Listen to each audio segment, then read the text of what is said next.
How many times have you quietly asked yourself, I practice like this, but is it really doing anything when I'm still greedy, still angry, still this weak?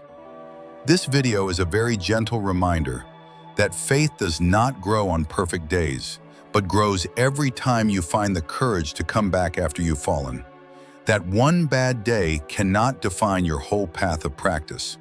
That every mindful breath, every kind choice, every time you walk through your doubts is quietly bringing you closer to true peace and true freedom. You're invited to stay until the end of this video to let something soft and true settle inside you. If in the stories to come, you recognize a bit of yourself somewhere, you can let me know with a like or a small comment below. Who knows, in the middle of these very ordinary things, a small corner of your heart may be gently touched. And from that very still place, a very tender kind of faith may be lit up in you again. Returning to the path, daring to bow and begin again. There are seasons in life when we step onto the path of practice with so much determination. We promise ourselves we will meditate every day, speak more gently, stop getting angry, and live more mindfully. But after a few weeks, a few days, or even just a few hours, we forget. We skip our meditation session. We say something that hurts another person. We fall back into our old habits. In those moments, a very familiar voice appears inside. Maybe this path is not for me. I'm terrible at this. I don't deserve peace. In the Buddhist teaching, this is a kind of wrong view about ourselves. We imagine that a real practitioner is someone who never stumbles, never gets lazy, never feels weak. But the Buddha never taught that. He saw each person as a whole journey, not just a single moment. That is why this verse speaks to us so gently and so deeply. Faith grows each time you return to the path, no matter how many times you have left it. If we listen carefully, we see this line completely turns our usual view upside down. We think our faith is lost every time we fall, every time we skip our practice. But the Dharma offers another way to see. Every time we come back, our faith becomes more real, more mature. Childish faith belongs to someone who just started, still full of illusions about themselves. Mature faith belongs to someone who has fallen, been tired, even wanted to quit, and still chooses to return. You are invited to listen until the end of this video to let something settle quietly in your own heart. Maybe today you will choose to return to your own path, even if you have left it many times before. In the Buddha's time, there was a young novice monk who had not been in the monastery very long. Every early morning, the community would wake up to chant and meditate. The novice also vowed to be diligent, but his body was weak, his habits were strong. He often overslept and missed the practice sessions. Each time it happened, he felt deeply ashamed. He began to think, I am not like my brothers. Maybe I don't have the capacity to practice. I should disrobe and go back to an ordinary life. One day, in that desperate state, the novice quietly started packing his robe and bowl. The Buddha knew, so he called the novice to him, looked at him with eyes full of compassion, and asked, My child, why do you want to leave? The novice burst into tears and replied, World-honored one, I am too weak. I keep falling asleep. I skip the practice. My mind is full of laziness. I feel unworthy to be your disciple. If I stay here, I only feel ashamed. The Buddha was silent for a moment. Then he spoke very softly. Do you remember each time you wake up after being lazy, how there is a small ache in your heart and a wish to begin again? That very moment is already a seed of awakening. A practitioner is not someone who has never fallen. A practitioner is someone who knows how to stand up after every fall. The Buddha continued, When you feel lost, bow to the path and simply begin again. Beginning again is also practice. When the novice heard this, it felt as if a heavy stone was lifted from his chest. He realized that all this time, he was not really trusting the path. He was chasing an image of a perfect practitioner inside his own mind. From that day on, whenever he overslept or missed a session, he no longer tortured himself with harsh self-criticism. He would gently stand up, join his palms, turn toward the monastery, toward the 3 jewels, bow deeply and whisper, "I humbly begin again." It was a very small gesture, but it marked a great turning point in his inner life. Because every time he bowed, a little pride melted away, a little wounded ego softened, and a little more humility and trust appeared. Faith was no longer just an idea in his head. It became a lived experience. No matter how many times I fall, I am still allowed to come back.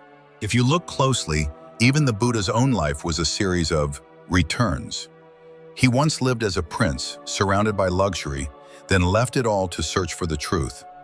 On the path of extreme asceticism, he pushed his body to the limits, believing that harsh self-denial was the way to liberation. When he realized that this was not the true path, he had the courage to abandon that extreme and return to the middle way. Even an enlightened one once saw that he was going in the wrong direction and turned back. So how can we, who are only beginners on the path, demand of ourselves that we never lose our way? In modern life, your path may not be a shaved head and monastic robes. It may look like a very ordinary life, going to work, caring for your family, but wanting to be more present, less angry, less resentful, less driven by craving. You may have started many times. You bought a book, listened to a Dharma talk, tried sitting quietly for a few minutes, then busyness pulled you away again. It is so easy to conclude, maybe this path is just not for me. But if today you can pause for just 1 minute, breathe deeply, look at yourself with gentle eyes and say, I have left the path many times, but I can still return. Then in that very moment, the path opens again right under your feet. No big ritual is needed, just a bow in the heart. In Buddhism, faith is a spiritual root and a source of inner strength. But this faith is not blind belief that everything will magically be okay, and not the fantasy that one day I will suddenly become a saint. This kind of faith is a quiet trust. This path is wholesome. Each time I return, I come closer to that goodness. And no matter how many times I leave, I am still welcome back. Maybe tonight you will not sit for a full 30 minutes of meditation, but you can turn off your screen for 2 minutes, sit up straight, close your eyes, breathe in knowing you are breathing in, breathe out knowing you are breathing out. Then join your palms and softly say, I ask to return to the path of practice. Just that is already a very tender promise to yourself. And who knows, many years from now, when you look back, you may see that your faith did not grow from the bright, glorious days, but from very ordinary, clumsy moments when you did not abandon yourself, but stayed gentle, came back, bowed to the path, and began again. Don't measure yourself by one leaf. A sincere heart is enough. There are days when we wake up in a really bad mood. Everything feels heavy. We don't want to meditate. We don't want to recite the Buddha's name. We only feel tired, irritated, and fed up with ourselves. We snap at our loved ones. We say things we shouldn't say. We act in ways completely opposite to everything we've learned from the Buddha's teachings. At night, looking back on the day, we sigh and say that very familiar line, what's the point of practicing like this? Today I was full of anger and weakness. I must not be making any progress at all. In those moments, we're not just sad about having a bad day. We are also measuring our whole being by one single moment of weakness. That too is a kind of wrong view, a distorted way of seeing ourselves. The Buddha's teachings constantly remind us of impermanence. This mind, this feeling, this situation, they are all just waves that rise and fall. Yet we let one bad wave define the entire ocean. The verse, do not judge your practice by today's mood. A tree is not measured by one leaf, comes to us like a gentle reminder. A tree never has only one leaf. There are damaged leaves, yellow leaves, torn leaves. But there are also new leaves, green leaves, leaves that are growing every day. A practitioner is the same. There are days when we are very kind, very steady, and there are days when our mind feels ugly, exhausted, and overwhelmed. If we look at only one bad leaf and decide, this tree is ruined, we are being unfair to the whole, slow, quiet growth happening inside. You are invited to listen until the end of this video to let something soften inside your own heart. Maybe you will learn to look at yourself with much kinder eyes. In the Buddha's teachings, there is a story about a monk who had been practicing for many years. He kept the precepts well. He chanted sutras. He meditated diligently. But one day, while working with the community, a fellow monk carelessly said something that touched his pride. In a moment without mindfulness, this elder monk got angry and answered back with harsh words. When the anger passed, he felt deeply ashamed. All this time I thought I had made progress, yet one single sentence was enough to make me lose my mindfulness. So what is the meaning of all these years of practice? He decided to go and confess to the Buddha. After listening, the Buddha did not blame him. He did not judge him. He simply asked, "Venerable, over these many years, how many times have you been able to recognize your anger, breathe in, breathe out, and not let it explode?" The monk was silent for a while, then replied, "World-honored one, if I count carefully, it has happened many times. Thanks to the teachings, I have often stopped my anger before it turned into words." The Buddha smiled gently.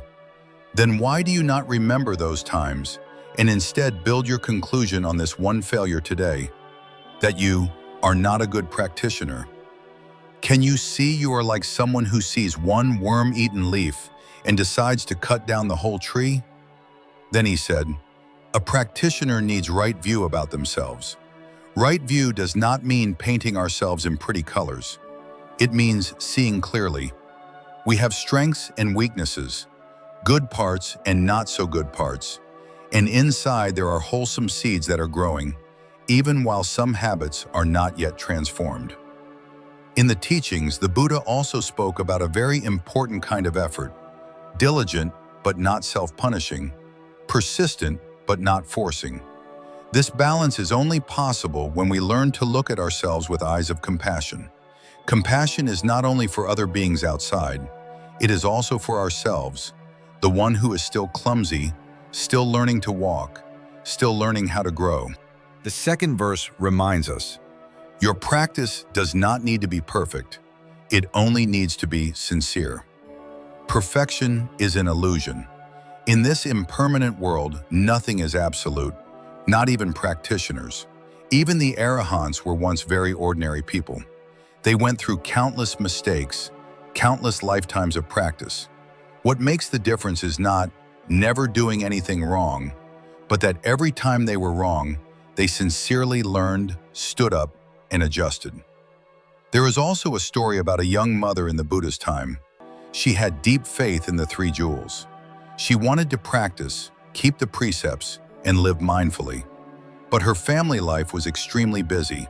Small children, a husband working far from home, endless housework. Many times she listened to the Buddha teaching and cried because the Dharma felt so true. But when she went home, she forgot.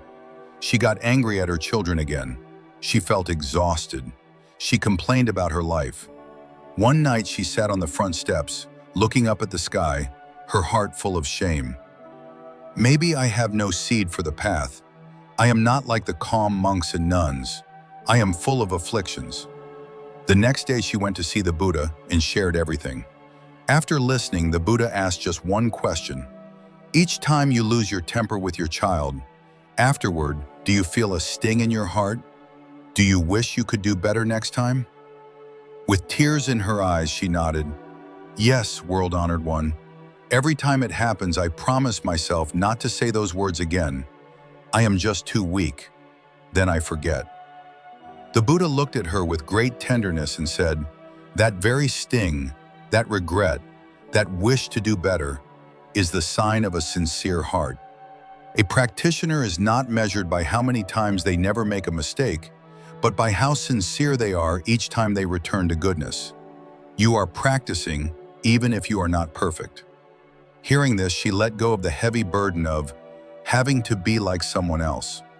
She began to practice in very small daily moments, while washing dishes, while feeding her child, while folding clothes. She did not succeed every time, but every time she was sincere. And over time, that sincerity softened her heart. She became gentler, more peaceful. In our own lives, we are often haunted by an image of the ideal practitioner, always calm, always gentle, always saying beautiful words. Whenever we are different from that image, we quickly conclude, I have no value. But the Buddha's way is not the way of guilt. It is the way of seeing clearly, accepting, and transforming. Seeing clearly, today I was very tired, very angry, very harsh, very judgmental. Accepting, I still have many habits. I am still a human being in the process of growing, not a saint. And then transforming by apologizing if needed, breathing deeply, learning the lesson, and returning to the practice instead of giving up. If you look back at your whole journey, you will see your life is not only rotten leaves. There were days you were very kind. You swallowed heavy words instead of speaking them. You sat quietly 5 minutes longer. You smiled instead of complaining. All of those moments are also leaves, forming the whole canopy of your heart. Today, give yourself a chance to look at yourself with the eyes of the Buddha, seeing everything, knowing everything, but not judging, only gently reminding, I am not perfect yet, but I am sincere. And if you can do that quietly, just within yourself, then in this very moment, the faith inside you has already grown a little more. Simple steps. Planting each gentle seed of goodness. There are moments when we look back at our path and quietly sigh, why do I practice so much and still feel greedy, still feel angry, still full of afflictions? I listen to many teachings, read many Dharma books, so why is my heart still not at peace? We often hope for one big jump, just one powerful retreat, one brilliant Dharma talk, one breakthrough experience, and we'll be completely transformed. But the Buddha's path whispers something very different. It is the path of simple steps, tiny seeds, and very ordinary choices in daily life. The verse reminds us, trust the simple steps. One breath, one step, one kind thought in each moment. You are invited to listen until the end of this video to let something settle gently inside you. Who knows, you may realize you have already gone much farther than you ever thought. In the Buddha's teachings, a moment of mind is called a kshana, satna. In each tiny moment, we may be lost or awake, clinging or letting go, full of anger or full of kindness. The path of practice is not only in one 30-minute chanting session. It is in thousands of moments throughout the day, while washing dishes, while working, while talking with others, while scrolling on your phone. So one mindful breath, one steady step, one kind thought may seem small, but they are the true bricks of the path. In the Buddha's time, there was an elderly layman with deep faith in the three jewels. He came to the Buddha and lamented, "World-honored one, I have been coming to hear the Dharma for many years, but I do not have time to chant sutras or meditate like the monks. I am busy taking care of fields, family, and workers. Does that mean I cannot make progress on the path?" The Buddha asked him, "In the morning, when the sun first rises, what is the very first thing you do?" "World-honored one, I usually go to the well, draw water, and water the trees in the garden." "When you water the trees, where is your mind?" the Buddha asked. The layman answered, "I usually think about profit and loss, about business. Sometimes I worry about my children. Sometimes I get annoyed by what other people have done or said." The Buddha smiled gently. "If each morning, instead of letting your mind run all over the place, you simply breathe in, knowing you are watering the trees, breathe out, knowing you are watering the trees, and send a kind intention. May this tree grow strong, give shade to people, and nourish many living beings. Then right in that moment, you are meditating. You are planting seeds of compassion and mindfulness. Practice does not happen only inside the monastery. From that day on, the layman no longer felt less than the monks. Whenever he watered the trees, he breathed mindfully. Whenever he prepared food for his family, he silently sent loving energy into it. Whenever he was about to speak, he paused for a moment to see if his words were gentle. These very small actions, repeated day after day, slowly changed his face, his voice, and the light in his eyes. The people around him might not understand deep Dharma teachings, but everyone could feel a growing gentleness in his presence. This is the spirit of the second verse. Trust that every seed of practice you plant will one day bear fruit in your heart. In the law of cause and effect, no wholesome energy is ever lost. Each time we manage to breathe deeply instead of following anger, each time we choose silence instead of hurtful words, each time we are willing to listen a little longer, we are planting good seeds in the soil of the mind. Today we may not see clear flowers and fruits yet, but like a tree, the roots are growing in silence. The trunk is thickening quietly, without noise, without display.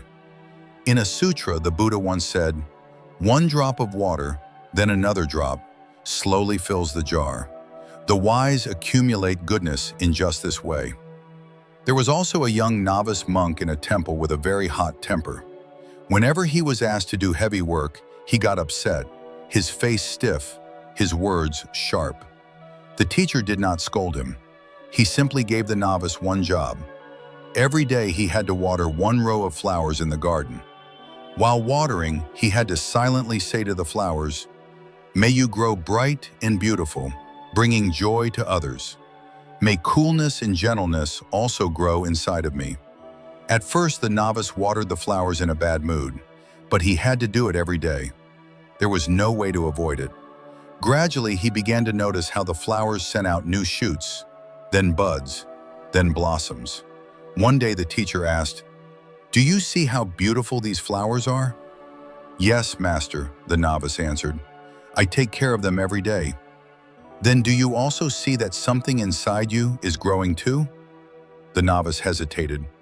I think I am a little less hot-tempered than before. I feel softer when I see a flower wilt." The teacher smiled. "That is the fruit of the seeds you have planted with every bucket of water you poured each day." Practice is like this. It is not a miracle that changes us overnight. It is a long process of planting, caring, and waiting. What matters is that we do not stop planting. As long as we keep sowing wholesome seeds, in the silence, they are still doing their work. The third verse gives us a very concrete image of planting seeds. Each time you choose kindness over anger, you are walking closer to the Buddha. The Buddha is not only on the altar. Walking toward the Buddha does not only mean going to a temple or bowing to a statue. Every time we stand between two paths, anger or kindness, blame or understanding, attacking or listening, our choice is a single step.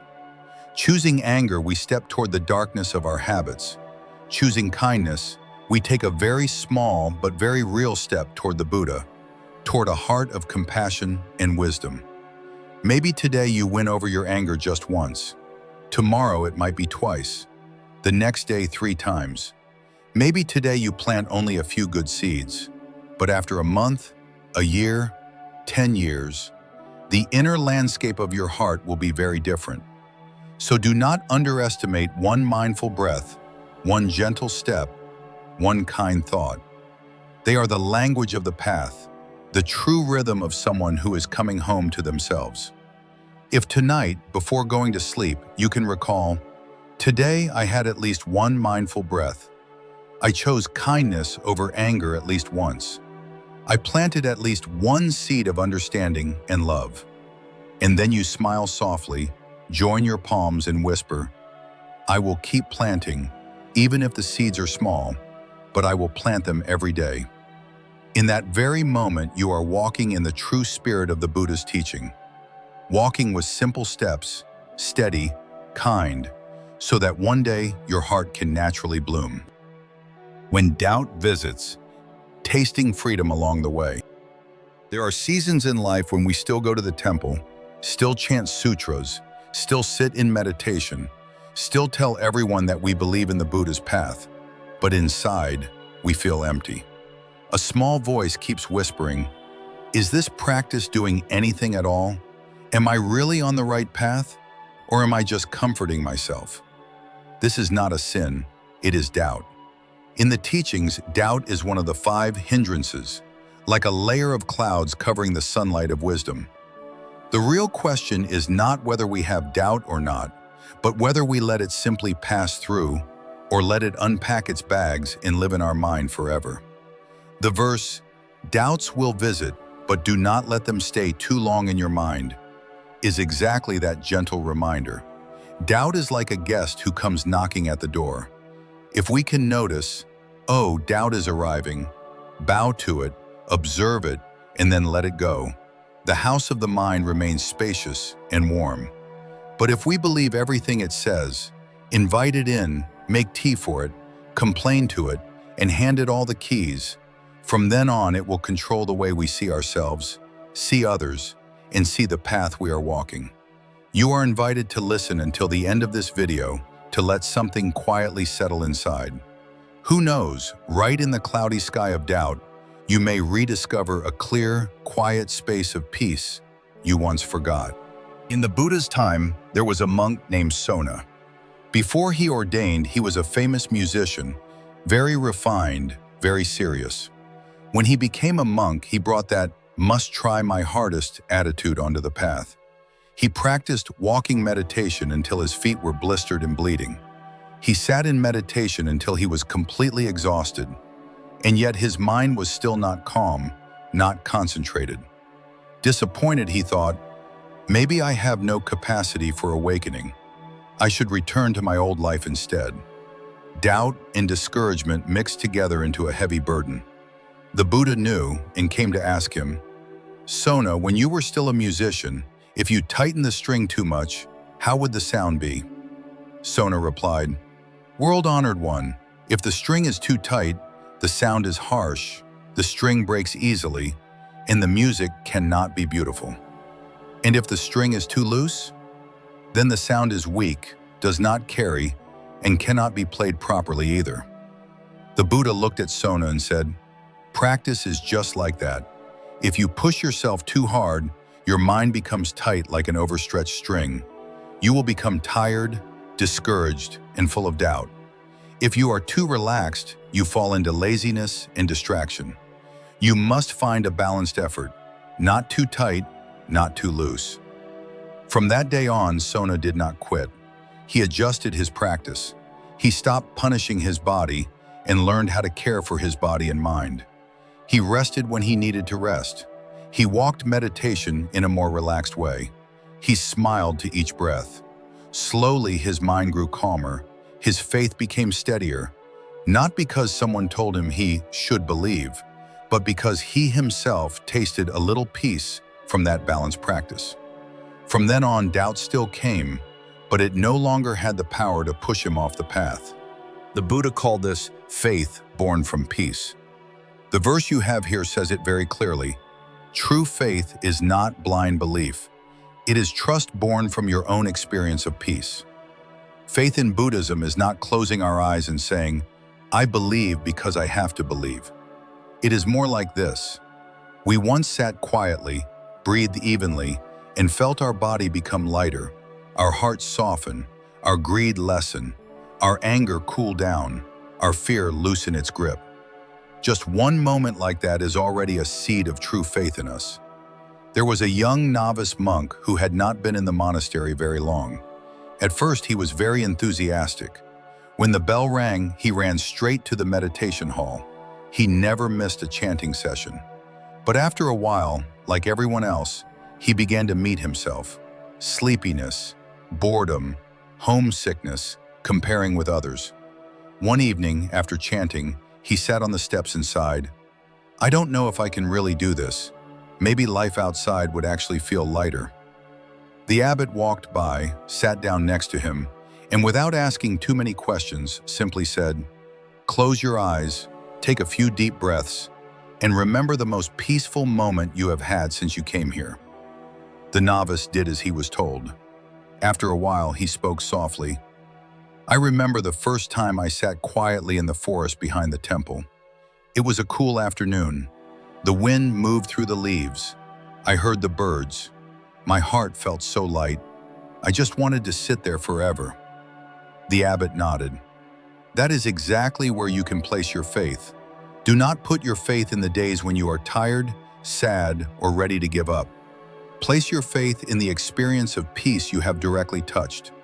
This path has already offered you that taste once. If you keep walking, it will offer you much more." From that day on, whenever doubt returned, the novice did not rush to blame himself, and he did not rush to believe the doubt either. He simply sat down, breathed, and remembered that one afternoon in the forest. Just letting his mind touch that old peace was enough for faith to soften again, enough for him to take one more step on the path. Now the verse, "tasting freedom on the way," comes alive. We often think we must reach the very end, be fully enlightened, have no more afflictions, before we can call it liberation. Right now we see ourselves as just someone on the way, with nothing at all. But the Buddha once compared the Dharma to the great ocean. The ocean may be vast and deep, with big waves, but everywhere its water has only one taste, the taste of salt. The path of practice is the same. It may be long, with many obstacles, but every moment of mindfulness already has the taste of freedom in it. Imagine a very exhausting day. You are blamed, misunderstood, buried in work. All day long, your mind feels like it's standing in flames. At night, just as you pick up your phone, you suddenly remember, "If I scroll one more round, my head will explode." You turn off the screen, put the phone down, sit up straight, breathe in slowly, breathe out deeply. In that 1 minute, your problems do not disappear, but you are no longer completely dragged around by them. You can notice your breath, feel your heartbeat, sense that your body is still here, see the quiet night sky outside your window. In that small moment, you have already tasted freedom on the way, freedom from automatic reactions, freedom from the habit of running away from yourself. The Buddha's path does not promise a magic overnight transformation. It simply shows us how to return to each mindful moment so that in those moments, we are less controlled by past and future, by greed, anger, and confusion. When doubt appears, we do not need to fight it urgently. We can look at it directly, call it by its true name, then gently return to the real moments of peace we have experienced, and practice something very small right now. One deep breath, one slow step, one gentle word. Little by little we will see, doubt still exists, but it is no longer the boss. Peace is still here, and from that peace, faith quietly grows. The path may be long, but if each day we give ourselves a few moments of true presence, then even as we walk, we are already sipping small, precious drops of freedom that the Buddha discovered for all of us. If there was a moment in today's video that gently touched your heart, please let me know with a like, a small comment, or by sharing it with someone who might need a little support right now. And if you'd like to have a few quiet moments each day to listen to the Buddha's teachings, I invite you to subscribe to the Buddha's Loving Words channel and turn on the notification bell so that each time you come back, you can pause and let something soft and true settle in your heart, just for you. From the bottom of our hearts, we thank you for supporting Buddha's Loving Words. May the teachings of the Buddha continue to touch every heart, bringing peace and happiness.